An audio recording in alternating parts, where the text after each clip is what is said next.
Hi అండి, ఇక్కడ నేను హ్యాండ్స్ పర్ఫెక్ట్గా ఎలా స్టిచ్ చేయాలో చూపిస్తాను చూడండి. నార్మల్గా అయితే మీరు షోల్డర్ నుంచి ఏ విధంగా కొలత పెట్టేసుకొని ఎడ్జ్ నుంచి స్టిచ్ చేస్తుంటారు కదా. ఇలా స్టిచ్ చేసినప్పుడు మనకు షోల్డర్ దగ్గర సెంటర్ పాయింట్ దగ్గర మనకు కట్టుగా రాదండి, కొంచెంగా జరిగినట్లు వస్తుంది. అలా రాకుండా ఒకేసారి పర్ఫెక్ట్ ఎలా స్టిచ్ చేసుకోవాలో ఇక్కడైతే చూసేయండి. హ్యాండ్స్ స్టిచ్ చేసేటప్పుడు షోల్డర్ పాయింట్ నుంచి స్టిచ్ చేయాలండి.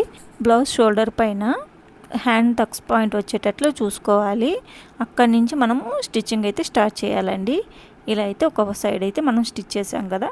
ఇప్పుడు ఫ్రంట్ సైడ్ అంటే అదే సెంటర్ పాయింట్ షోల్డర్ నుంచి స్టార్ట్ చేసి మరొక వైపు కూడా ఫ్రంట్ వైపు స్టిచ్ చేసేయాలి. హ్యాండ్స్ని ఈ విధంగా స్టిచ్ చేసినట్లయితే మనకు షోల్డర్ దగ్గర మనకు ఎక్కువ తక్కువ లేకుండా క్లాత్ అనేది జరగకుండా పర్ఫెక్ట్గా వస్తుందండి. అలాగే మనము బ్లౌజు సైడ్ జాయింట్ చేసినప్పుడు మనకు చంక దగ్గర కూడా కట్టు పాయింట్ దగ్గర మనకి జాయింట్ అనేది వస్తుంది. వీడియో లాస్ట్ వరకు చూడండి, మీకు బ్లౌజు ఏ విధంగా వచ్చిందో మీకు చూపిస్తాను. మీకు ఈ వీడియో యూజ్ఫుల్ అయితే వీడియోని లైక్ చేయండి, అలాగే ఛానల్ని సబ్స్క్రైబ్ చేయండి. ఛానల్ని సబ్స్క్రైబ్ చేసినప్పుడు అక్కడ ఉండే బెల్ ఐకాన్ క్లిక్ చేసినట్లయితే నేను పెట్టే ప్రతి ఒక్క వీడియో మీకు నోటిఫికేషన్ వస్తుందండి.